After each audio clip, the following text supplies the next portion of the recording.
Broadcasting from down on the bayou, it's the Average Marks Pro Wrestling Podcast, powered by Lake Area Media, LLC. And now your hosts, David Boston and Patrick Fry.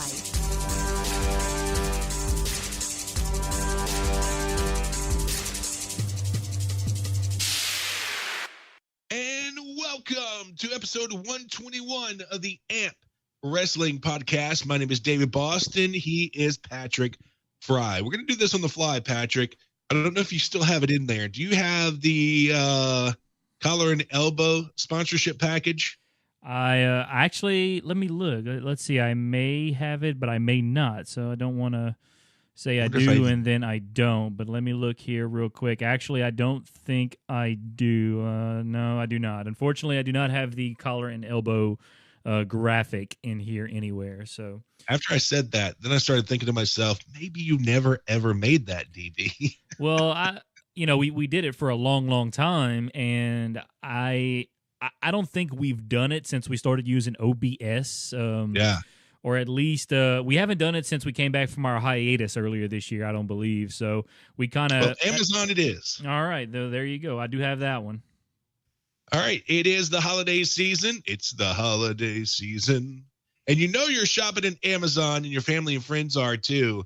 So take this URL, send it to all your family and friends, and you use it as well when you're shopping at Amazon. tinyurl.com/Amazon AMP. That's Amazon AMP. Now, what this does, it sends you to our affiliate link, and it's not going to add anything to your shopping cart. You're not going to pay anything extra. Essentially, Uncle Bezos says, hey, boys, thanks for sending me over some traffic. Here's a commission on the sale. So no extra added to you. It just comes back to us in a commission, and it helps the show get better. tinyurl.com/Amazon AMP. All righty. Well, should I go ahead and go through the rundown here? You know it. All right. Well, for today's episode number 121 of the AMP Wrestling Podcast for Thursday, December the 9th, 2021, we're going to talk about Jeff Hardy. He actually got released from WWE earlier today. We'll talk about that. Also, WWE signed their next in line class is what they're calling it. Of course, an NIL, name, image, and likeness. They signed, I think, about 15 student athletes to NIL deals, and we'll talk about that. Also, we'll talk about the status of Johnny Gargano and Kyle O'Reilly with NXT/WWE. A lot of rumors of what's going to be happening with those two guys. Also, next week, a big AEW show. Winter is coming. We know what happened last year. Kenny Omega winning the world title, and then, all hell just broke loose with AEW and the Forbidden Door and everything, and it's been a wild ride since. Big main event next week for the AEW world title, plus some other big matches. We'll talk about that. And then next week, also a big debut for Harland, maybe better known as Parker Boudreau. We'll talk about that as well. And then, of course, a rumor mill coming up, a possible replacement for Vince McMahon. Also, is Kevin Owens done with WWE? And did Charlotte and Andrade really break up? It seems like they did, but maybe they didn't. We'll talk about that and everything else coming up here on the AMP Wrestling Podcast, episode number 121 for Thursday, December the 9th, 2021. Find us on your favorite social media platform. We're on Facebook, Twitter, Twitch, and YouTube. Just search AMP Wrestling Podcast. Patrick, speaking of those NIL deals, did you see the one for Texas? This offensive lineman is getting paid from like the Big Horns charity, $50,000 for that charity just to play for the Longhorns. Yeah, that's, over in Austin, they have they probably have tons of money going into that football program from boosters and whoever else, because obviously Austin, big college football town. Texas is a big college football program, although they haven't played like it in recent years, but they're still a big name program in the world of college football, and I know there's a lot of money going through that program, and now with the new NIL deals and the NCAA allowing the athletes to make money, I knew it was only a matter of time before a big-time program like Texas was going to get someone to just start throwing money at all of the kids just for, playing football at the University of Texas. Not some of them probably haven't even really done anything. I think all the scholarship players are going to, get all this money, and then there might be some scholarship players. Granted, if you get a scholarship to the University of Texas, you got to be at least a decent football player. But some of these guys probably haven't even seen the field yet, and they're already seeing these large chunks of cash, kind of like what happened with Bryce Young earlier this year. He hadn't seen the field, and he was getting close to $1 million worth of NIL deals. And now, ironically enough, this weekend could be winning the Heisman Trophy. I think he's the heavy favorite right now to win the Heisman Trophy. So, I guess the fact that they haven't played it down doesn't really, say much. But, it's only a matter of time before even more programs, at least the big name programs with a lot of boosters and a lot of support and a lot of, sponsors or whatever the case may be, they'll start throwing money at these kids like it's nothing. But can you imagine that? You give money to this charity because you want to help some sick kids, and they throw $50,000 on this dude to play left tackle. Well, if I had to guess, these football players, they probably make frequent visits over to the hospital, and obviously the kids there love, and more than likely most of them there are Longhorn fans. And even if you're not a Longhorn fan as a kid, just to have some of these big-time college football players come in and visit with you and hang out with you, it's still a pretty cool experience. So, I'm sure the hospital is definitely getting their money's worth with frequent visits from these football players. Speaking of hanging out, Marcus Talbert here on a Thursday.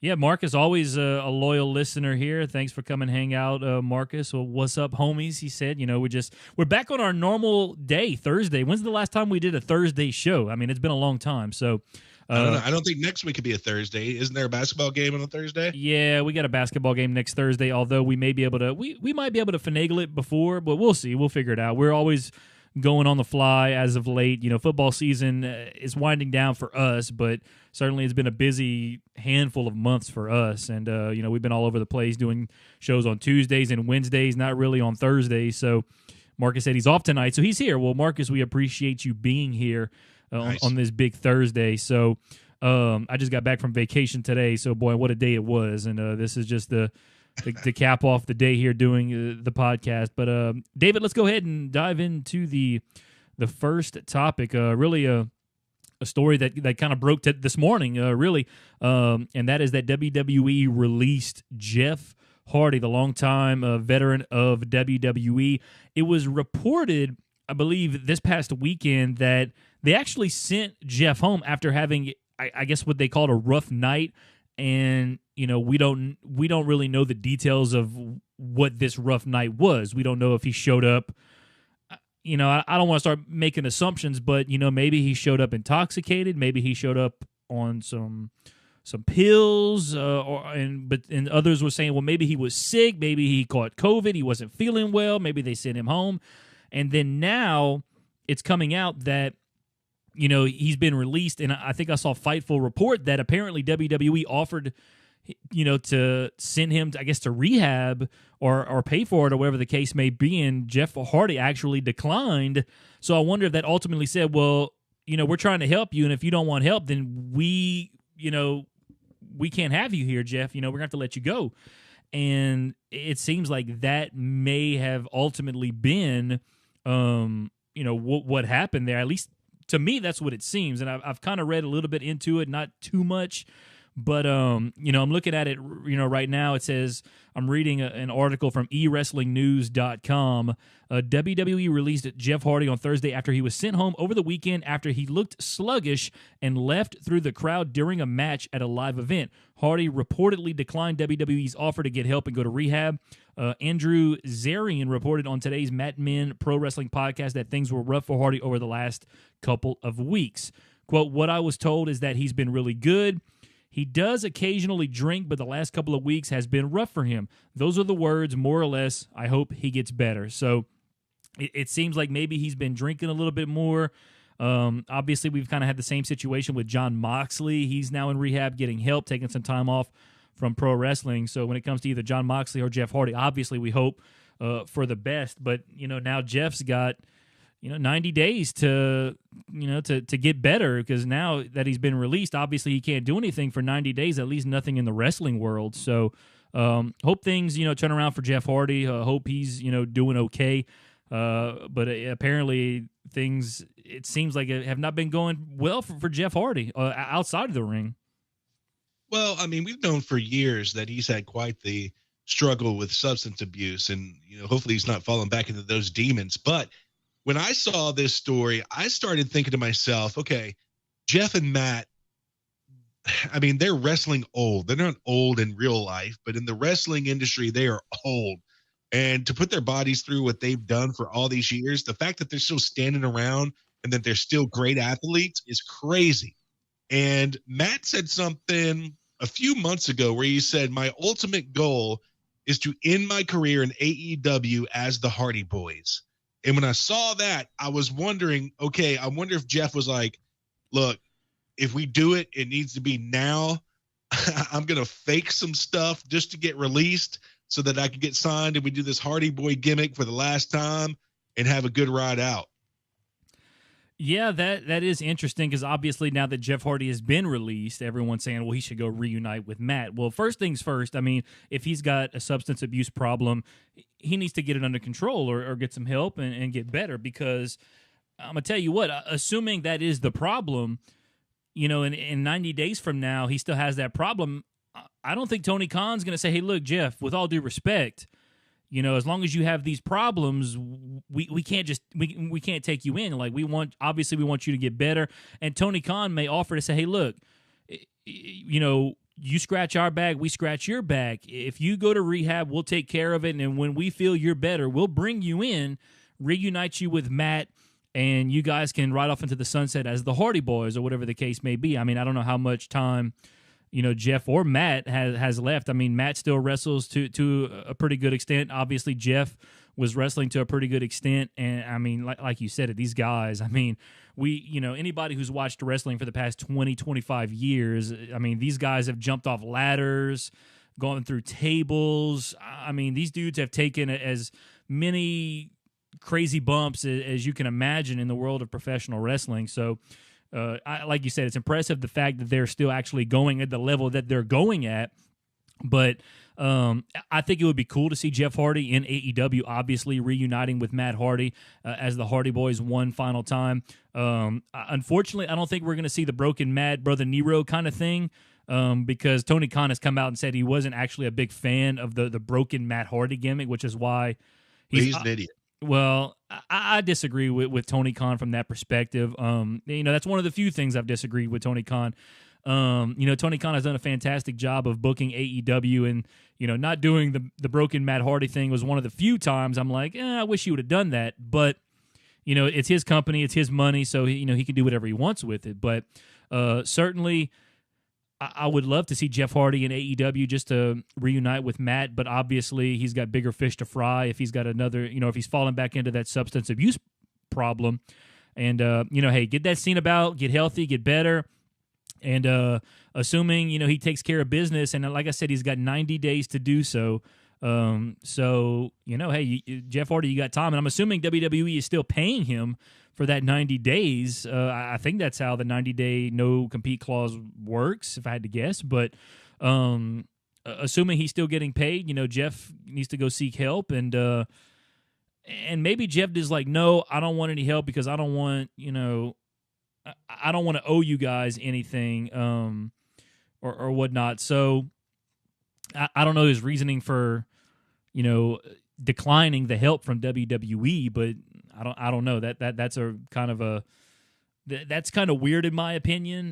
Now, well, maybe that's because he doesn't have a problem. He's like, joke's on you. I don't need rehab. Maybe so. Now, I did read that WWE apparently is paying for Jon Moxley's rehab. So, I hear about that, yeah. Kudos to WWE for that. I mean, I will give them credit. They're trying to help these guys, overcome these substance abuse problems. And maybe Jeff doesn't have a problem. Maybe it was one of those things, because obviously we know the history of it. And I don't know. That's the thing. Like, it seems like it's kind of weird to me that he shows up a little sluggish or whatever the case may be, and then boom, they release him. Like, or maybe he was, in the next chopping block for all we know, and they said, you know what, let's just get rid of him now. So I don't know. If he does have a problem, obviously, hopefully he gets the help he needs. And in 90 days, I mean, some people, it may take less than 90 days to get healthy. Some people, it may take more. So for Jeff, if you have a problem, take all the time you need to get healthy. And, hopefully we'll be able to see him back in if not an AEW ring, a big promotion may pick him up. I mean, he's Jeff Hardy. He's one of the biggest legends still wrestling out there. So, hopefully we can see him go off, into the sunset inside the ring on his terms. Well, I'll tell you what, the last time I got laid off from radio, I had a 6-month no compete. They didn't pay me for 6 months.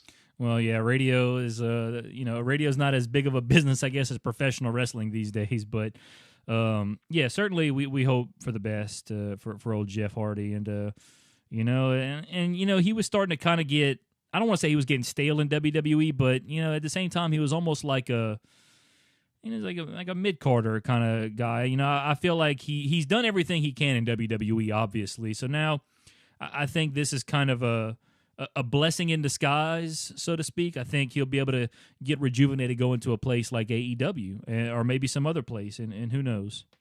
Yeah, Marcus thought it was that way too, that he was just trying to get out of his contract. How a little fantasy booking here, if Jeff does end up in AEW, obviously the Hardy Boys are going to be faces. How do you change Matt to a face? And that's an interesting question. So he's pretty much as heel as they get right now. Well, you see, I think Tony Khan is going to be really good at that because, last night they had Dynamite in Long Island where obviously one of the biggest heels in pro wrestling, MJF, is from, and he got cheered. And, right now he's feuding with CM Punk, and CM Punk has been getting cheered everywhere he went. And last night, I don't know if you saw it, but, the show opened up with MJF's music, and we thought MJF was coming out. Well, here comes Punk. And the music stops, and next thing you know, Punk is getting showered with booze. So, I feel like Tony Khan is kind of finding out a way here. Like if I want to get a guy cheered, I know how to get him cheered. Or if I want to get a guy booed, I know how to get him booed. So I think, and obviously this is a long way down the road if Jeff does go to AEW and reunites with Matt. But obviously, and I think the fans just out of nostalgia would cheer seeing Jeff Hardy and Matt Hardy reunite, despite the fact that Matt Hardy's character has been a heel for such a long time now. Yeah, no, I didn't see the show, but I saw like the little clips on YouTube, and that great, I don't know even what you would call it, that video segment right before MJF came out was great. Yeah, the video package of him, obviously, and him wearing his Plainview Letterman jacket and everything. By the way, MJF was a fantastic football player. I don't know if anyone's seen his highlights. That dude was a stud linebacker. So that's what they said. I'd never seen it. His highlights are on YouTube. I think you can go to huddle.com, HUDL.com, and look up Maxwell Friedman or Max Friedman. And the dude was a hell of a linebacker, man. I think he was all state. That's what they said. They went over his accolades during that little video package last night. So I would go watch it. I mean, I know we're big football guys too. Max Friedman was a damn good linebacker. So I would go check it out. But you got anything else on Jeff Hardy? No, I hope he comes to AEW. I would love a Hardy Boy reunion.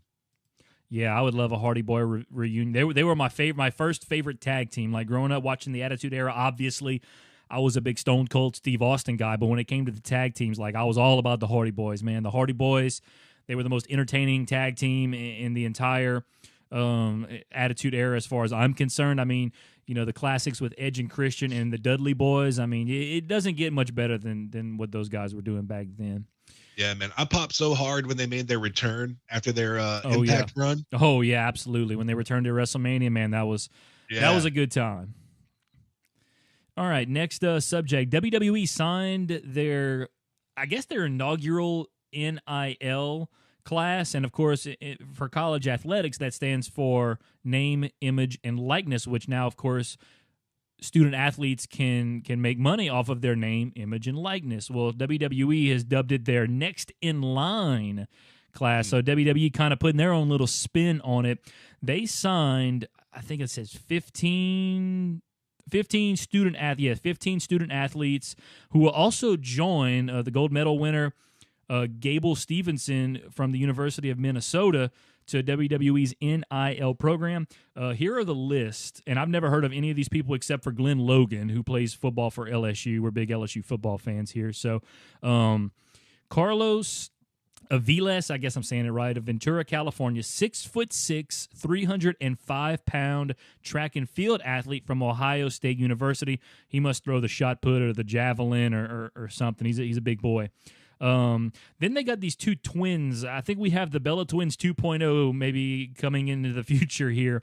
I did see a picture of them. They are hot. They are some cuties. I will say that. Are they the Bella Twins? Not quite, but they are some cute girls. I will say that. But I think they're twins. I mean, they look like they are twins. I don't know if I'm trying to see if they're actually twins. They're definitely sisters, and they look very much alike. So whether or not they're twins, I don't know. But it's Haley Cavender and Hannah Cavender, both 5'6" basketball players from Fresno State University. Then there's AJ Ferrari of Dallas, Texas. By the way, great name, AJ Ferrari. He's a 6 foot, 200-pound wrestler from Oklahoma State. This AJ Ferrari guy. I see his picture. He looks like he could be something. And he's a wrestler. So he, to me, just based off the look of everybody, to me, he has the biggest potential. That's my opinion, because he's a wrestler and he has a look and he has a name. I mean, like, he's halfway there in my opinion. If he can just get a little bit of charisma, and like I said, I've never heard of this guy, but based on what I've seen, this guy, the whole class, looks like he has the most potential. AJ Ferrari.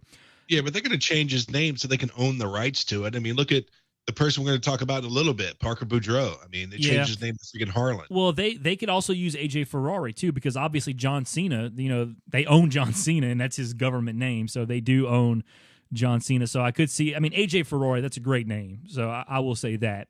There's Lexi Gordon of Fort Worth, Texas, 6 foot basketball player from Duke University. Aaliyah Hutchins of Toronto, Canada, a 5'5" track and field athlete from Wake Forest University. John Karan, I guess is how you say his name, or Karan, whatever. Check this out. Of Riverside, California, 7 foot, 400-pound football player from Portland State University. This is a big old boy. Now, looking at him, he doesn't have like outside of his size, like, he just looks like a generic dude with a beard. Like, I don't know how to. He doesn't look like he would have much charisma, but obviously 7 foot, 400 pounds. Maybe WWE can do something with him. He looks like a jabroni. I wouldn't say he looks like a jabroni. He just doesn't. Like I said, AJ Ferrari, if you look at him, he looks like he's got a look to him. John Cron, outside of the 7 foot, 400 pounds, he doesn't have much of a look. And then you got Glenn Logan of Kenner, Louisiana, the 6'5", 305-pound football player from LSU. Isaac Odgu. Oh man, I'm not even gonna try and butcher this guy's name, but apparently this guy's from Nigeria. He's a 6'4", 275-pound football player for the University of Alabama. Boo. And then Mason Paris of Lawrenceburg, Indiana, 6'2", 275-pound wrestler from the University of Michigan. Masai Russell of Potomac, Maryland. I guess that's how you say it. A 5'5" track and field athlete from the University of Kentucky. Sounds like he's going to be in the cruiserweight division. John Seaton of Hillsborough, New Jersey, 6'1", 285-pound football player from Elon University. Joe Spivak of Lombard, I guess, Illinois, a 6 foot, 300-pound football player from Northwestern University. Dalton Wagner of Spring Grove, Illinois, 6'9", 330-pound football player from the University of Arkansas. Pretty tall guy there. And then Riley White of Hoover, Alabama, 5'6", track and field athlete from the University of Alabama. So that rounds out your the first ever NIL class. Next in line, as WWE is calling it, signing class. So, I kind of gave my thoughts on a few of them. I have some pictures of them here. Obviously, the Cavender twins are very cute. Lexi Gordon is also very good looking as well. All the women are really good looking. I gotta say, there's all the women are very attractive. Obviously, you got this John Cron guy who's 400 pounds, 7 foot, 400 pounds. And obviously, I would like to see Glenn Logan do well because he played for LSU. And then, I mentioned AJ Ferrari, who to me he just has a look about him. There's something about him. I just feel like he has the most potential of this class. But I'm very curious to see how how they do this, because obviously a lot of college athletes are getting these NIL deals, making money, doing commercials or whatever the case may be. But I want to see, how is WWE going to utilize these athletes? Or are they going to be training to become wrestlers, or are they going to? That's the thing. I don't know how they're going to do this. Obviously, say how much they're going to pay them. No, I don't think it says how much they're going to pay them anywhere. No, it just really has a list, and it says let's see here. I don't see that allows college athletes to get paid for things other than playing the sport they represent their school, and to cleverly repurpose the acronym as next in line. Jokes aside, it's a very smart way for WWE to cost effectively get a look at talented athletes to determine if they have what it takes to succeed in their business. For the athletes, it's a payday and access to the world-class facilities at the Orlando Performance Center, where they can see if pro wrestling / sports entertainment is something they'd be interested in doing in the not unlikely event they don't make a living in their primary sport. So I guess these are guys and girls that maybe, have somewhat of an interest in being professional wrestlers. I don't know. But because obviously they signed Gable Stevenson, and I don't think Gable Stevenson has done anything. Has he? I mean, he's still at University of Minnesota, granted, but I think he was drafted to Raw, and I don't think I haven't been watching Raw very closely, but I haven't heard anything about him actually wrestling or anything like that. So, I'm just very curious to see how they're going to utilize these folks. I mean, are they going to ultimately become, the performance center enrollees? I don't know. So that's my number one thing, is how are they going to actually utilize these athletes? Marcus said to go follow the twins on TikTok. Apparently they got a page. Well, I'm sure they got plenty of followers. So I wonder if they do those little sexy TikTok dances. Maybe so, but obviously, as popular as I guess as well known as they are, because I think I saw an article, apparently the twins, the Cavendish sisters, are the headliners of this class. So I mean Gable Stevenson only won an Olympic gold medal, but he was also signed well before these 15 others. So yeah, but he doesn't have a coach. No, he doesn't. But he doesn't have two coaches. Yeah, well, I'm about to go check them out. I mean, they're very cute. There's a picture of them here on this CageSideSeats.com article of them kind of dressed up pretty and whatnot. So damn, he says they have 3.8 million followers. Well, I mean, they're good looking, and then and I'm assuming they're twins. So that's kind of like a special dynamic in itself. So assuming, and I haven't seen their TikTok, but if they're dancing around in skimpy clothes, showing off a little cleavage here and there or something, then yeah, that could be why they have 3.8 million followers, because there is no shortage of women doing that on TikTok. I will tell you that. And I don't get why WWE is looking at these guys at Portland State and Elon. I mean, there's a reason why you're playing football at these schools, because you suck. Well, like I said, you got to be at least half-ass decent to play football, just anywhere at the Division I level. So, yeah, we'll see. And I mean, obviously, you got some players from Arkansas, and I think Alabama had one. So, yeah, they got some. They got Glenn Logan, who's a pretty good player at LSU. So they got some good guys in this list here. I mean, that dude from Portland State's going to be Omos, but worse. Well, I think they're getting ready to maybe let Omos loose in a singles run here. So we'll see how that works out. All right, anything else on the NIL class? No, I don't even have TikTok, and I want to go follow those twins. Well, I'd go check out their Instagrams first, and then maybe TikTok. But I don't have an Instagram either. It's a good investment, dog. All right, next topic. Johnny Gargano and Kyle O'Reilly, their status with WWE/NXT. They made it seem like Johnny Gargano made his final appearance on NXT, so we don't know what's going to happen. I think he did announce that he was going to become a father, obviously, in February. Candice LeRae is pregnant, so maybe he's going to take a few months off. And it was a big old curtain call type thing. Yeah, they did that. And also Kyle O'Reilly, as well. And then there's talks, if he leaves, obviously, you got half of the Undisputed Era, or formerly known as the Undisputed Era, already in AEW with Bobby Fish and Adam Cole Bay. So, Kyle O'Reilly, obviously people are, everyone's talking. The fans out there are talking like, hey, Kyle O'Reilly can go to AEW, join up with Cole and Fish, and next thing you know, we got the 2.0 version of the Undisputed Era. Now, I know Roderick Strong, he signed a new deal with WWE earlier this year, I think, and he's with Diamond Mine, so I don't think he's going anywhere anytime soon. But there was this article that came out earlier today about the update on Johnny Gargano and Kyle O'Reilly possibly staying with WWE. So I'm going to read this to you right now. This is from eWrestlingNews.com. Although it looked like Johnny Gargano and Kyle O'Reilly finished up with WWE on Tuesday's NXT episode, there is hope in the company that they will return. Your boy Dave Meltzer talked about it on today's Wrestling Observer Radio, where he noted that the angles on the show were done to set up something for their return. O'Reilly lost a cage match to Von Wagner in a steel cage match to Von Wagner in a steel cage match, and then was asked in the main event angle. Gargano gave a speech before being attacked by Grayson Waller. Oh man, it's a long quote. But I'm gonna go ahead and read it. I was told, Dave. I was told, okay, both of their contracts are up or will be up in a couple of days, and neither has signed.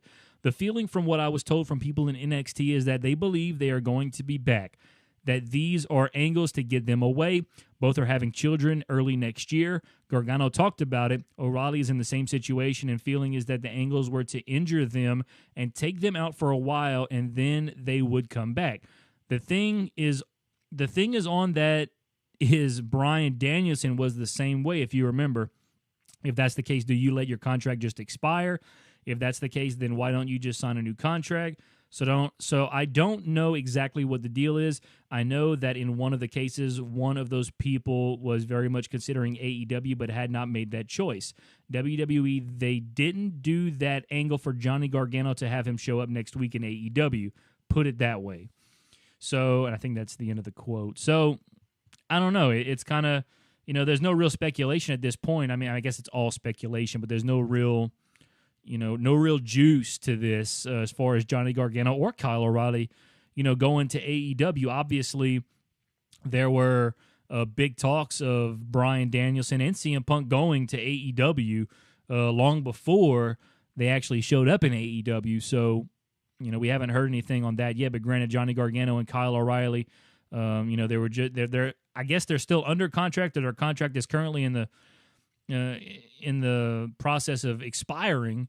But same thing with like Adam Cole. He let his contract expire, and then 2 weeks later he showed up in AEW. No one knew anything. So I think at this point it's just a wait and see kind of thing. But if I had to guess, this is just me speculating at this point, I think Johnny Gargano stays with WWE, and I think Kyle O'Reilly might jump ship to start the reformation of the Undisputed Era, so to speak. So that's my speculation as of right now, but certainly I think it's too early to tell. But obviously, the fans are out there talking and are speculating as to what's going to happen with these two guys. Yeah, and I saw some fan photos of that episode, and, it was Gargano, Fish, and Tommaso Ciampa out there hugging after the show was over, and they said that, Fish, that O'Reilly and Gargano were going around, showing some love to the fans, signing stuff, taking pictures, and that Johnny Gargano was like crying the whole time. So I think Johnny Wrestling might be gone, man.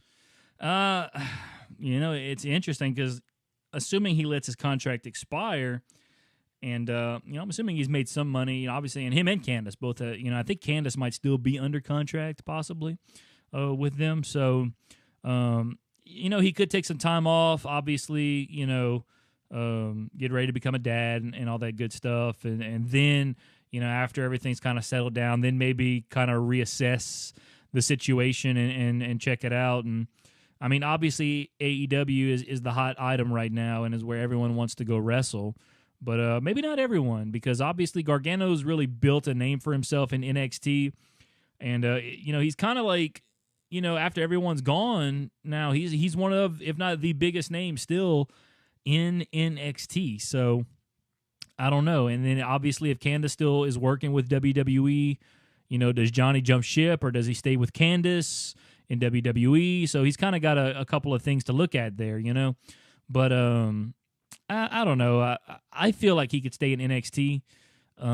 Certainly, I would love it if he went to AEW at this point because he's a fantastic wrestler and he would do big things over there. But he's great on the mic too. Oh yeah, he's fantastic. He's really, he's a tremendous wrestler. I mean, he's one of the best out there right now, in my opinion, all around.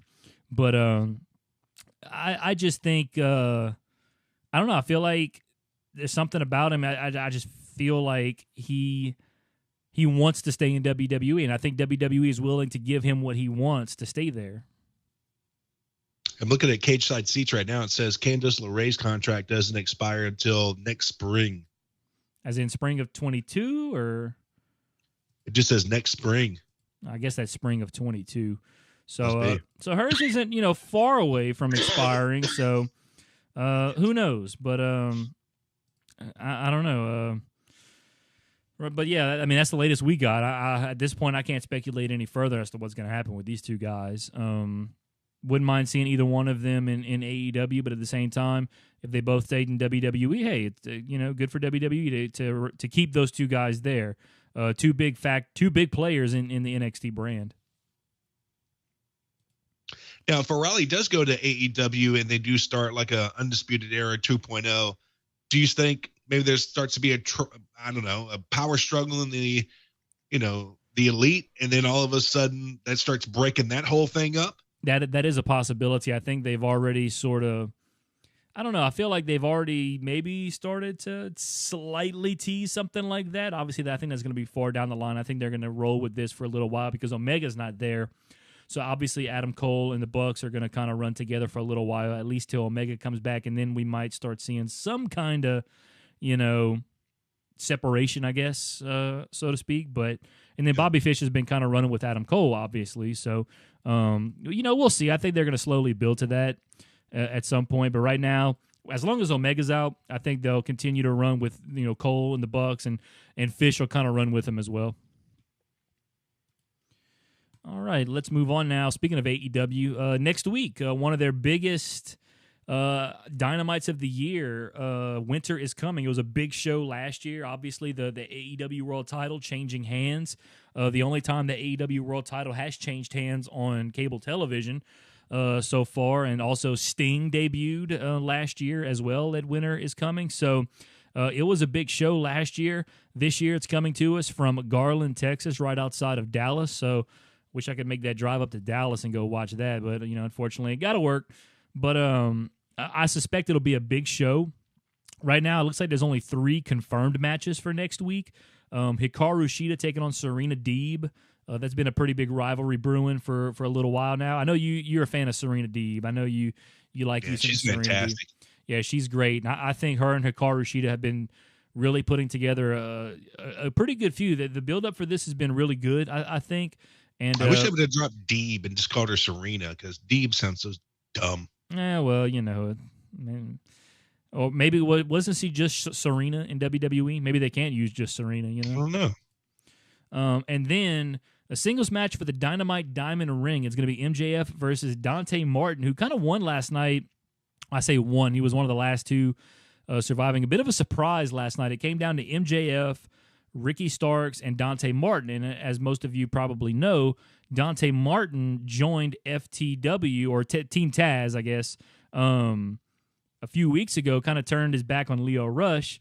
And then it came down last night to, like I said, MJF, Ricky Starks, and Dante Martin. And it was at the point where, like, Dante Martin and Ricky Starks were both looking over at MJF. And when they both went to, I guess, to get MJF, Dante Martin took Ricky Starks and threw him over the top rope, eliminating him, and then took off. He had an FTW armband on. He took it off. So basically saying, I'm done with Team Taz, Oh, snap. And I think Taz was on commentary because he's taking JR's spot until JR comes back. But so Taz basically was like, yeah, we got fooled by him and Leo Rush. So apparently it was one of those things where Dante Martin just kind of infiltrated FTW or Team Taz and sort of played him, I guess. So It appears now he is out of Team Taz, or he took himself away from Team Taz. So next week it'll be MJF versus Dante Martin, and I suspect that'll be a really good match. I mean, MJF put on one of the best wrestling matches I've seen in a while against Darby Allin back at Full Gear. And I know Dante Martin, that dude is athletic as they get in AEW. So I think these two guys are going to tear the house down next week for the Dynamite Diamond Ring, which MJF has won twice already. He's the only guy that's ever won it. So he's looking to win it for a third consecutive time next week. And then, of course, the AEW World Championship match is going to be Hangman Adam Page taking on Bryan Danielson. The build for this match has been really good, and it's taken a turn that I didn't expect, but I didn't know I needed as well, because after Full Gear, Bryan Danielson came out after he won the Eliminator Tournament and basically had a heel turn. Obviously, when Danielson showed up in AEW, everyone was thrilled, everyone was happy, he was a big face, and then he basically turned heel after Full Gear, because obviously Hangman's a big face, so you got to have him go up against the heel. And Bryan Danielson has been playing a fantastic heel, taking out members of the Dark Order one by one, just kicking their heads in, and kicking Colt Cabana's teeth out. Yeah, literally. And he's been doing a great job being a heel. I almost forgot, like when he was in WWE as a heel, obviously, he was a heel when the whole Yes thing started. Like, some people may forget, like when the whole Yes movement kind of started back at WrestleMania 12, he was a heel. So that right there shows you the power he has as a heel to get something over. So, he's been doing a fantastic job as a heel, and really just talking trash to Hangman Page, and they've had a really good build for this match as well. I'm looking forward to that match next week. It should be a very good match. So that's the only 3 matches they have so far. Obviously, there's going to be probably 2 or 3 more that get added to the show next week, but I'm looking forward to Winter is Coming. I think we're going to have some surprises like we did last year with Sting debuting. Could be some more surprises next week. I can't believe we're actually going to get this match on a Dynamite. Yeah. And you think that's something they would build up to a pay-per-view? Well, and I listened to an interview that Tony Khan did with Barstool's Wrestling podcast, and the guy, Brandon Walker, who hosts the podcast, actually asked him, he said, I can't believe we're getting this show, on cable TV. And Tony Khan came back and said, well, Dynamite and Rampage, like that's our, there's a lot that goes into that. Like the success of this company, like we want to put on, good shows. And obviously we want to build to our 4 pay-per-views. But at the same time, like, they put together these big shows on Dynamite. Like they had the Grand Slam back when they went to Arthur Ashe Stadium, and then now they got the Winter is Coming event. So because they don't have pay-per-views every single month, they do it quarterly pay-per-view. So you got to kind of sprinkle some big stuff, obviously, into the Dynamites in between all that. So I mean, because the next pay-per-view is Revolution, which isn't until March 6th. That's still 3 months away. So Tony Khan said, hey, we put a lot into Dynamite and Rampage being on TNT. Obviously, the ratings are such a big deal in pro wrestling when it comes to their television shows. So, from Tony Khan's perspective, he was like, hey, we want to put a lot into these Dynamites. We want to make sure we're putting out the best thing we can put out there on these Dynamites. And obviously, hey, this is as good as it gets. Bryan Danielson and Hangman Adam Page for the AEW World title. So I ain't mad about it. I'll tell you that. I mean, we, as wrestling fans, we should be thrilled that we're going to get to see this awesome match on cable television. Do you think we see a title change? That's interesting, because obviously Bryan Danielson is a guy you can put it on and run with it, and this is Hangman's first defense. Like it's conflicting, because I could see it going either way. I'm leaning towards Hangman retaining, but wouldn't be surprised if Bryan Danielson took it and then maybe they have a rematch down the line where Hangman kind of takes it back. I don't know. Because obviously everyone who's held the belt so far has held it for a very long time. Jericho, John Moxley, and then Kenny Omega. I think everyone has held it for at least, 100 days maybe, I think. Let me look and see. I think everybody has held it for at least 100 days. Well, while you're looking that up. Yeah, everyone's held it. The shortest reign was Jericho, 182 days. Right now, Adam Page, I think, is only at about 25 days. So, I mean, I guess this could be the time where they say, all right, we're going to get a short title reign here and then give it to Bryan. But like I said, my gut tells me that Hangman's going to retain somehow. You know, when you look at it, and if you listen to this podcast, you know I'm a big supporter of Hangman Page. I love his look. I love what he does with the crowd. I mean, the guy. The cowboy shit. Yeah, it's what you can build a company on. But at the same time, at this point in his career, even though he is the AEW heavyweight champion of the world, there's no way that I can think in my head realistically that he is on Bryan Danielson's level at all. Yeah, and I definitely agree with that because, I mean, let's face it, there's not a lot of people who are on Bryan Danielson's level. I mean, there's very select few. I mean, no offense to Hangman, he's great, but I mean, Bryan Danielson's been around pro wrestling for what 20 something years. I mean, or over 20 years. And you know, he's been to the big time. He's been in WWE for over 10 years. He's headlined WrestleMania, won the WrestleMania main event. I mean, he's basically done it all at this point. Hangman Adam Page, obviously his resume doesn't even nearly match up to Bryan Danielson's, but like right now, I mean, Hangman is as hot as he's ever been. So, and getting a win over a Bryan Danielson could really propel Hangman to like a whole nother level, and maybe that's what they want to do. Because let's face it, Bryan Danielson does not need that belt. Hangman Adam Page probably needs it a little bit more than Bryan Danielson does, but Danielson can walk around AEW for the next 2 years without a belt, and it would be okay because he's Bryan Danielson and he can do that. So I see where you're coming from. But like I said, I just think right now, you know, Tony Khan's highly invested in Hangman Adam Page, and you know, this is Hangman's chance to really get that. I mean, he just beat Omega, granted, big time win for him, but now beating Danielson, I mean, that's a great kind of start to your championship reign there. Beating Omega, then beating Danielson, like that's, I mean, hey, that's as good of a start of a resume for your title reign as it gets. Yeah, I also think that Tony Khan and the EVP is also like shoving it in Vince's face that, hey, the guys that you let go are now our champions. And so I think they would love to put the belt on Danielson, not only because now, I mean, obviously, once he wins the belt, the whole internet wrestling community is going crazy. And, you know, you just brought your belt up to the next level. Because like you said, this guy's resume is out of this world. But now you shove it in Vince's face and you go, hey, another one of your big stars is our champ. Check it out, dude. Yeah, you're right about that. You know, and obviously, you know, and it's like whenever the AEW, because obviously Hangman fought for the, you know, in the first ever AEW World Championship match and Jericho won. So, you know, obviously by putting that belt on Jericho first, it gave it a lot more legitimacy as Jericho. I mean, even more so than Bryan Danielson. It probably has a better resume than Bryan Danielson.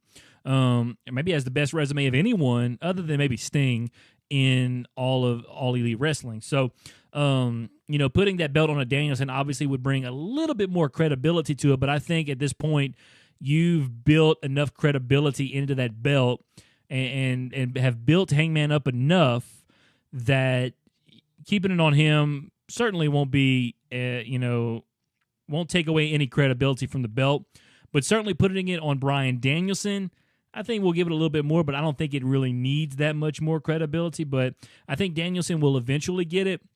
I just think, you know, right now they want to help build up Hangman because like I was saying, Danielson does not need the belt. I think Hangman needs it just a little bit more than Danielson does. I can also see maybe some interruption by the Dark Order from all the members that Daniel Bryanson beat up too. That maybe, you know, get Hangman over. Yeah, I guess. But I could also see a scenario where, like, Hangman tells the Dark Order, like, don't get involved. I got this. And because, you know, if now that would be the one thing I think that could kind of tarnish a win for Hangman is if the Dark Order does get involved and helps him out. I think if obviously that you want Hangman to win clean here, and I think you can get away with that. So, especially, I mean, the buckshot lariat, I mean, it's a great finishing move. So, you hit Danielson with one or two of those. It might take two to keep him down. You can have Hangman win clean without any help from the Dark Order, and I think it will legitimize his victory versus if they get involved, it kind of tarnishes it just a little bit. Another thing, how are you going to have a stable called Dark Order and they're not heels? Well, they were heels, I believe, and then like when and then when Brody passed away, everybody kind of like rallied behind them, and they became likable. And I think they were likable even when they were heels. But now, with the whole Brody Lee thing, they just decided, we're gonna make them faces. So, all right. Anything else on Winter is Coming? No, I'm having trouble talking over here. I feel like Rudolph when he has the coal, like the little black thing on his nose, when his dad puts it on there when he goes to school. Yeah, you feeling a little down in the dumps over there? I'm cute. She says I'm cute. That's how I feel. You feeling a little sick over there? Oh, man.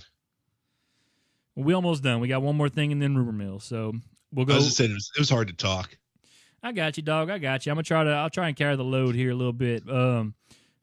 But next thing, Parker Boudreau / Harland will make his debut next week on NXT. Let me see if I can look up something about this. So Harland, obviously, Parker Boudreau, him up in, when he came up into NXT, there was a lot of hype around him. Obviously, he had all the tattoos. He kind of had the Brock Lesnar look. Yeah. And he looked like a beefcake. Yeah, and then now he's kind of, they gave him, let's see, I'm trying to look up an article here. He looks like a neo-Nazi. Yeah, and they basically gave him this Harland, here we go, this Harland look, and he's got the jumpsuit, and he's shaved off the head, and it's definitely not what I would have done with him, but then again, they don't pay me to make those decisions. So I'm very curious. I think people may tune in to kind of see what he's got in the ring because obviously we have not seen that yet. And unfortunately, his gimmick, I hope it hasn't ruined him yet. But, maybe if he looks good in the ring, it could be salvaged next week a little bit. And obviously he can always grow his hair out. And, there's been a lot of wrestlers that have had just shitty gimmicks to start their career. And obviously they transition into new gimmicks, better gimmicks, and then ultimately become stars. I mean, I look at like Triple H, like he was Terra Rising, and then he became Triple H, and he was the gentleman hunter, Hurst Helmsley, and he kind of transitioned into Triple H, the cerebral assassin, boom. And then you had Stunning Steve Austin, and then he became Stone Cold Steve Austin. So, those are just a couple of examples. And then you had Rocky, Maivia, and then ultimately he just became The Rock. So, big names like that, ultimately, they might not start off with the greatest gimmick, but there's always hope that it can be turned around. So, obviously, you got to start with your in-ring debut next week. We'll see how he looks. Let's see. Who is he facing? Oh, the opponent for the match wasn't announced. So, I'll tell you what he looks like. Do what? So I'll tell you what he looks like. Well, what does he look like? He looks like that multiple felon cousin that keeps coming over to your house to eat supper because he can't get a job. Well, he's got a pretty good job right now in NXT.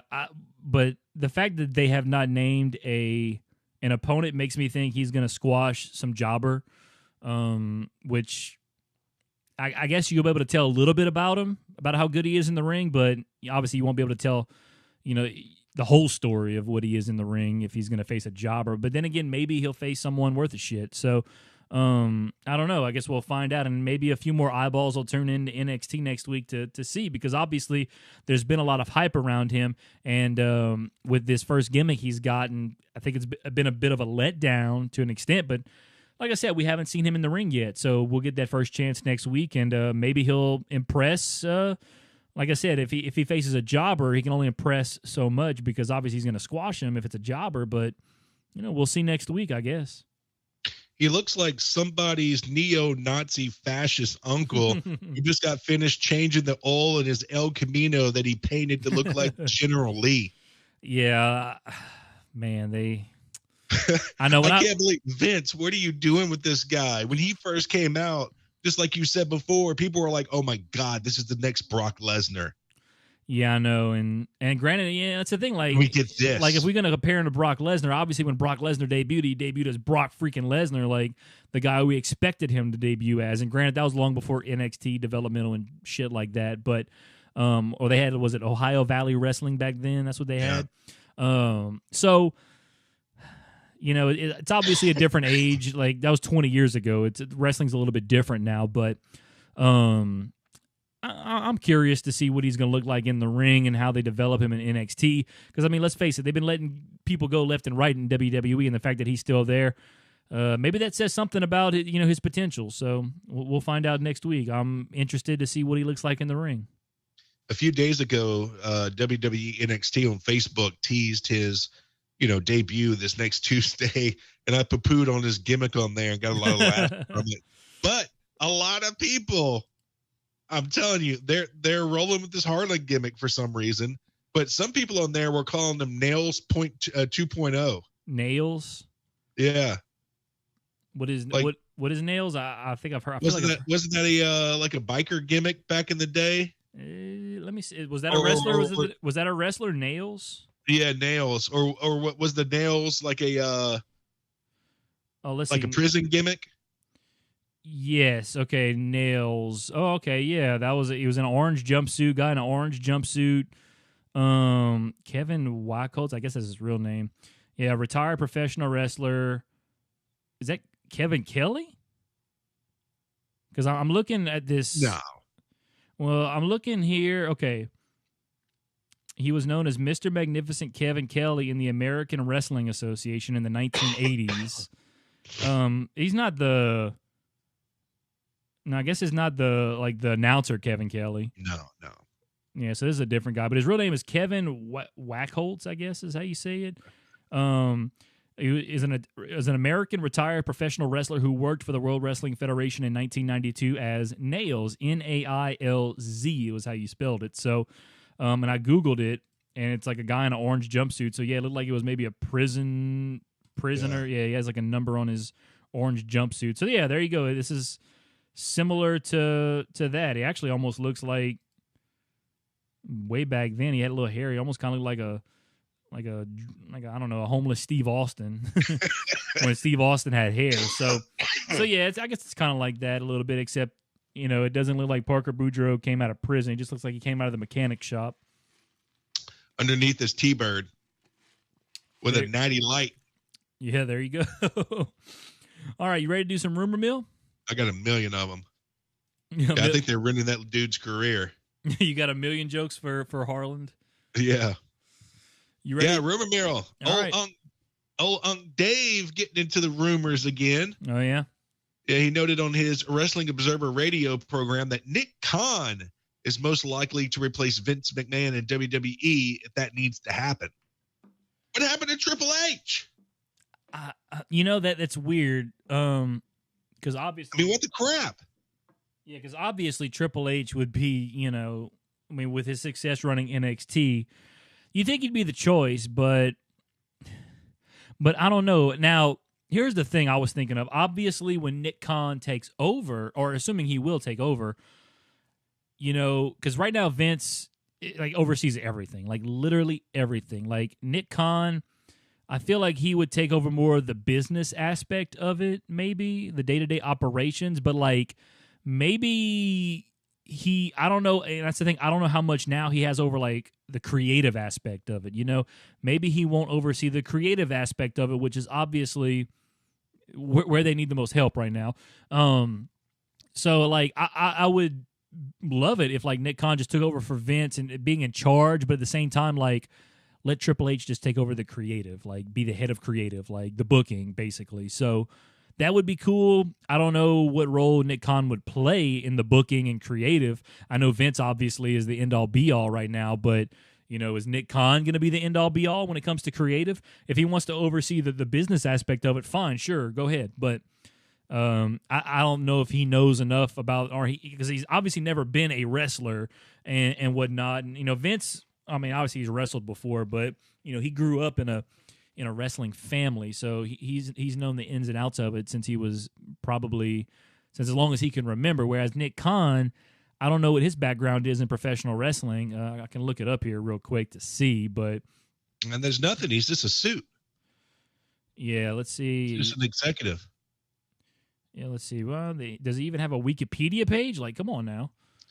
Well, there was a lot of speculation when they hired Nick Khan, because remember a while back when there was a lot of rumors about WWE possibly being sold? This dude don't even have I don't even think this dude has a freaking Wikipedia page. Tony Khan has one, but not Nick Khan. Yeah, he's just an executive. And the word on the street was they hired Nick Khan because he's a mover and a shaker in the business world and knows a lot of people, and they were thinking that he could be the man to usher in the sale. So I'm thinking what this says to me is when Vince McMahon, either by choice or maybe forceful removal because he's just gone crazy, I think when Vince McMahon gets out, I don't think Triple H and Stephanie want anything to do with it. I think they want to take their money and run. Yeah. And I think Nick Khan's the guy that's going to sell it. Yeah, and I think a lot of in the last few years, I think like Triple H and them have sold like a lot of their stock in WWE. Mm-hmm. So I don't know, but as long as he does, I mean, like I said, he seems like because I'm assuming he's partially responsible for these $1 billion deals. So shoot, that's great if he's if he's been able to kind of usher in all that money, but at the same time, like I said, I don't know if this dude could book a wrestling match to save his life. So at the end of the day, I don't care who takes over, but you need someone like Triple H or someone who knows the business or has been in the business to take over the creative aspect of it. Whereas Nick Khan can oversee the business aspect of it. That's fine.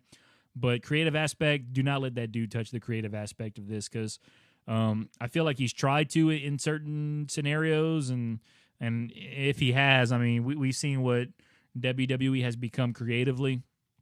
So, yeah, I don't know what to think about it, but that's basically what I got. He could take over the business aspect, but don't let him touch the creative aspect. Yeah, I think Stephanie and Triple H are ready just to do family stuff. They seem like, really into their family, and they're tired of the hustle and bustle. Yeah, and they just want to enjoy it. Yeah, and I mean, Stephanie's been working in the company since she was like 16 years old, like answering phones and shit, and they obviously worked her way up. And then Triple H has been in the business since the 90s. Both of them have given everything they got to the business at this point. And, assuming, WWE sells at some point, they'll get their share and they can just retire happily, spend time with their kids and whatnot. But I did hear that I think Stephanie and Triple H's oldest daughter has begun training to become a wrestler. So that right there could maybe, I don't know, that might convince them to kind of stick around in the business so that they can be around, obviously, and I don't know if their other daughters are going to train to become professional wrestlers or not, but I've heard their oldest one is. So, that might be, like I said, it might be motivation to stay in the business, Yeah. Old Unc Dave added again. They also say that it's expected that Kevin Owens is leaving WWE soon, and that he's been added to the title match of day one to take the pin and keep everyone else strong. Well, obviously, there's been talks of his contract coming to an end very soon. Obviously, he's, before he came to WWE and NXT, he was a big name on the independent scene, running around with, the Young Bucks and all those guys and whatnot. So I know they're very, they're very close with those guys. So, Kevin Owens obviously would not be surprised if he was a guy that went over to AEW, because to me, he's always had, if there's anybody in WWE right now that would fit in perfectly with AEW, it's Kevin Owens, because he's just he's kind of like, I would compare him like to Eddie Kingston. Like Eddie Kingston, like he doesn't look like a wrestler, but like he can go and like he can talk. And like Kevin Owens, you say he doesn't look like a wrestler, but Kevin Owens is a way better wrestler than Eddie Kingston. Well, that's the thing. Like Kevin Owens is a fantastic wrestler, and like he can talk on the mic, and like he seems like very real whenever like he'll cut promos a lot. He seems very real. So, and obviously that's what AEW is like that too. So, I think he would be a perfect fit for AEW, and I hope he leaves WWE and goes there. They really messed up. Like after that, how for a little bit they had him and Elias like doing like some in-ring promos together and stuff like that. Oh yeah, I remember that one where they pretty much got booed out of the building. Yeah, they really missed on that one. They would have been fantastic together and had a pretty good run. Yeah, I think they would have done pretty well together. And I don't even know what's been going on with Elias. Apparently, he's going to be coming back without the music gimmick, which is another stupid idea because I think that music gimmick got him over big time. He looks like Macho Man. They just need to give him like a Macho Man gimmick. Yeah, call him Macho Boy. Macho Boy. All right, let's see. Last one. Some of the signs and the reports of the breakup of Andrade and Charlotte Flair may be greatly exaggerated, according to Wrestling Inc.'s Raja Girl. She tweeted, "Word I've gotten is that Charlotte Flair and Andrade are still very much together." And Andrade posted a selfie seemingly to Charlotte that commented, "F fake news." Well, we talked about it a couple of weeks ago on the podcast about how they unfollowed each other on Instagram, and we were talking about possible trouble in paradise. And over the last couple of weeks, the reports have come out that they've broken up. So I was like, well, that makes sense now, and I haven't seen anything about them not breaking up. So this news is news to me. That's interesting because I think they were engaged, if I'm not mistaken. So, and I know they obviously they work for different companies, so they're probably away from each other more often than none. So that obviously could be a little difficult. But I mean, if they're still together, that's great. If they're not together, then what's up, Charlotte? But I don't know. It's a thing. It's hard to tell because I don't know. I feel like they're not around each other a lot. So I don't know. I guess you can't get a real pinpoint on it.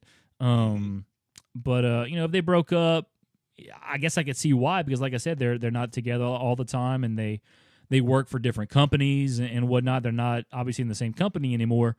But like I said, the signs did point to them breaking up. Obviously, they unfollowed each other on Instagram. I mean, hey, that's confirmed right there if that ever was. But I don't know. I mean, conflicting reports, and I don't know. It's I guess we'll find out more in the coming weeks and whatnot. I mean, eventually, I think we'll find out for sure because, like I said, they were engaged. So if they're still together, then obviously I think they'll get married at some point, assuming they're still together and stay together. But, I think we'll eventually learn the truth for sure at some point because, like I said, they'll either get married or, a year from now, if they're not married, then I would think it's safe to say they're broken up. But because I feel like, a lot of wrestlers these days, I say a lot, I'm just thinking like Becky Lynch and Seth Rollins, like they got engaged and they got kind of married randomly, but it was pretty quick, I think. And then, it seemed like Andrade and Charlotte, they got engaged fairly quick after they started dating. So I would suspect at that rate, they'll get married by the end of next year, assuming they're still together. So I guess time will tell. If I was Andrade, I would have dropped her too, because who's single now, huh? Who's single now? Okay, let me let's see if you can guess. Okay. Blonde hair. Okay. Amazing buttocks. I think I know where you're going with this, but I don't know for sure. Go ahead and you've got another hint. Brazilian. Oh, Miss Ty Conti. Miss Ty Conti is now on the single market. I did see that. Yeah, you're right. Ty Conti is on the single market. So I'll be curious to see because I feel like, obviously nowadays a lot of wrestlers are getting together with one another. So be curious to see, if a wrestler gets with her because, Jungle Boy's with Anna Jay and, Anna Jay and Ty Conti are real tight. So, Ty Conti might. But maybe Luchasaurus is tail whipping that thing. Boy, he's throwing that around. I tell you what. Luchasaurus, because she's a tiny little thing, and Luchasaurus, he's a big old boy. So, he would be throwing that thing around. So, but she was married. I don't know if she was married because she was married. I think she got divorced, if I'm not mistaken. Let me look that up real quick here. I think she was married. the other day on Sammy Guevara's blog, they were going around and she was asking people if they wanted to kiss. And they were like, what? Oh, yeah. She was married to Jorge Conti. So I don't think he was he's a black belt in judo who won a bronze medal at the 2017 U.S. Open Judo Tournament. Jorge with that ground game. Yeah, but apparently they are no longer a thing. Let me go back and look to confirm here. Yeah, For our non-Spanish listeners, that is George. Yeah, confirmed in Instagram in 2001 that they were separated. So I don't think they're officially divorced, but they are separated. But yeah, she was going around in the vlog saying, you want to kiss? And she asked Thunder Rosa that, and Thunder Rosa, bats for the other team.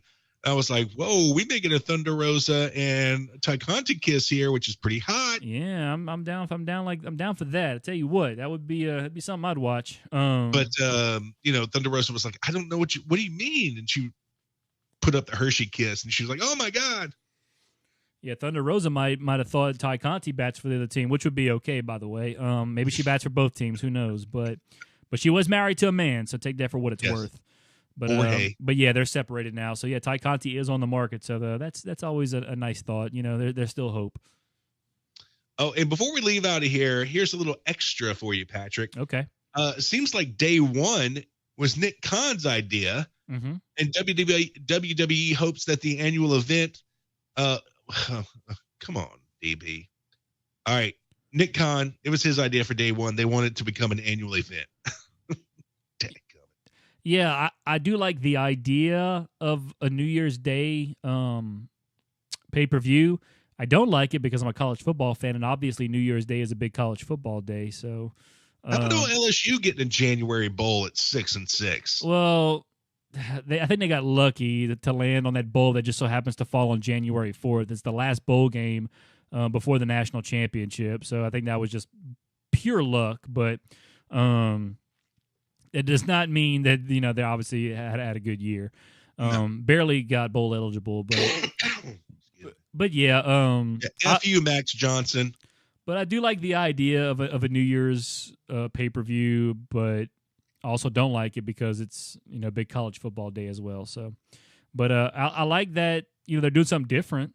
So that's cool. I don't know if they've ever done a New Year's Day pay-per-view. I know they used to have New Year's Revolution that took place I think a few days after New Year's, or it might have taken place on New Year's. Let me just go look real quick. I'm gonna look that up real quick while I got this still up. New Year's Revolution. All right, let's see here. New Year's Revolution. There we go.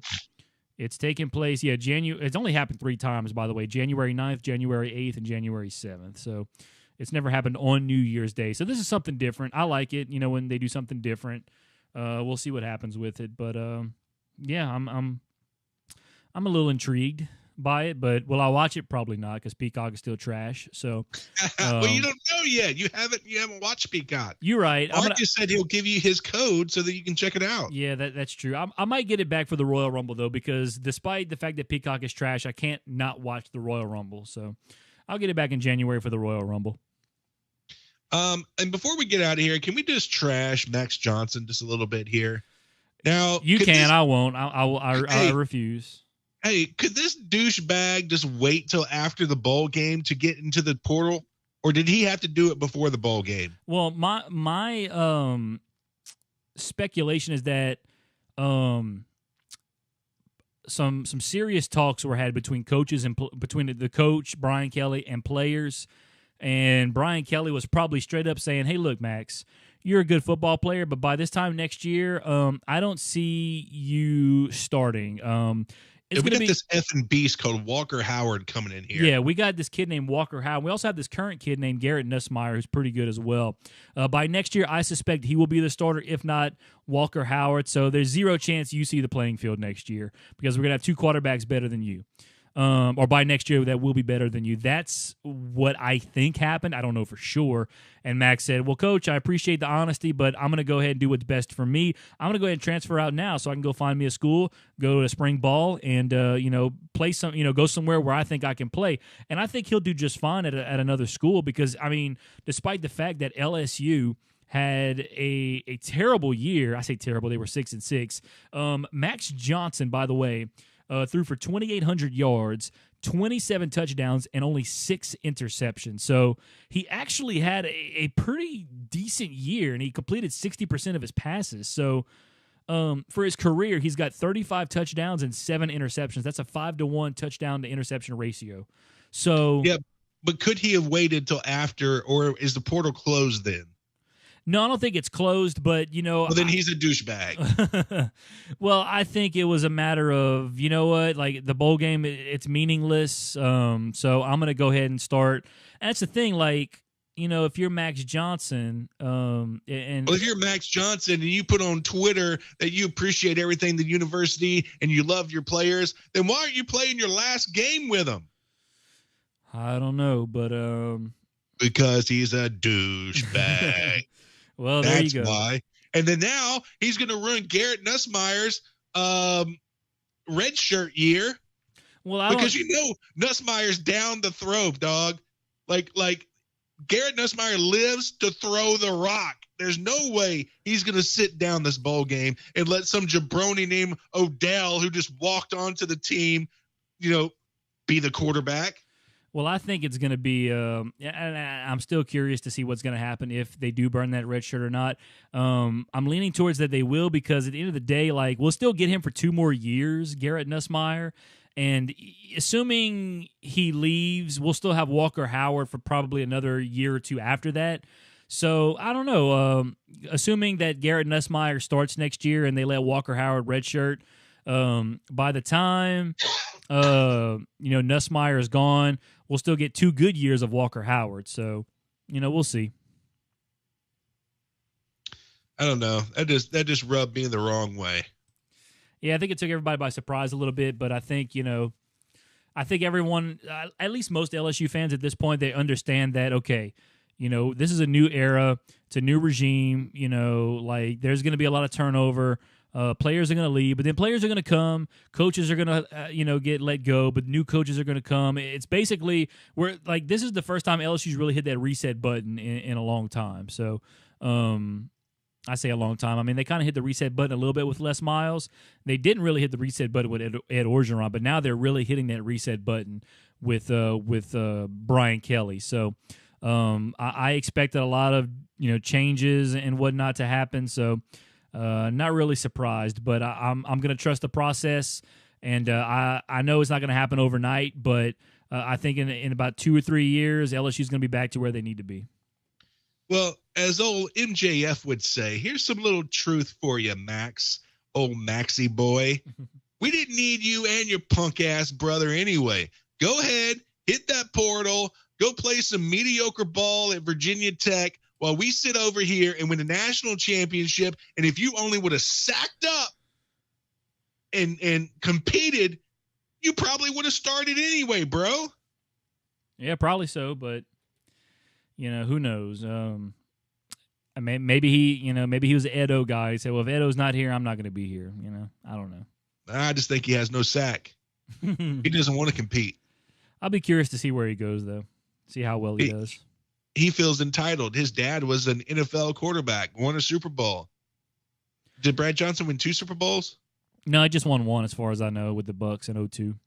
But I tell you what, I'll give it to Max, though. Like, last year, the 2020 year, COVID, he sat behind Miles Brennan, and then he got his chance and he won some big games down the stretch. And then this year he came in, he was going to battle it out in Miles Brennan, and he won the quarterback competition by default because Miles hurt himself in the offseason, and then he came out and hey, he gave us a few good moments. So did we ever find out where Miles is going? No, we didn't. Not yet. I see. I mean, he's got to know by now. He might be weighing some options. Why does he come to McNeese? We'll take him. I don't know. I mean, Miles is a much higher caliber quarterback than what you would get at McNeese. But dang. Well, I mean, he played for LSU. I mean, you hear that, Cody Orgeron? Yeah, we'll see. All right, Patrick. Well, that's a show, son. Yes, sir. That is it, man. That wraps up episode number 121. I feel better. They got that Mac stuff off my chest. All that douchebaggery. You feel better now? It's been building up inside you? Yeah, it's been weighing me down, man. Well, I'm glad you were able to get that out here. I'm excited about this new Brian Kelly era, bro. I think this is his last job. I mean, he's like, what, he's 60? Yeah, he's slightly younger than Ed Orgeron, but I think he's right at 60. We have him on contract till he's 70. This is his last job. Yeah, so he's here for 10 years. I personally feel, the last three guys at LSU each won one national championship. I think this is finally the guy that can maybe pull off more than one. I'm not saying he's going to reel off like 6 in a row, but like maybe in about 4 or 5 years he'll win one, and then like 2 or 3 years after that he'll win another one, or something like that. So I'm looking forward to seeing what happens. I would imagine here pretty soon we're going to start hearing about some Notre Dame decommits too, possibly coming over to LSU. Maybe so. Well, time will tell. And then we got the signing period next week, the early signing period for college football next week. So that'll be a little interesting, I think. You saw Brian Kelly went to Lake Charles College Prep himself to go see Trevante Citizen? I did not see that. Yeah, they put a picture of it on their Facebook page. Oh, okay. Well, good for Brian Kelly. Go and try to, Trevante decommitted when, Ed Orgeron was gone. So Brian Kelly said, hey, we want you. So yeah, that's pretty crazy. You're right. I wish we'd have known that he was there and we could have went and stalked him like some schoolgirls. I don't know if I'm at that level where I would have done that, but I ain't got time. I don't have time to do that, unfortunately. I wish I did.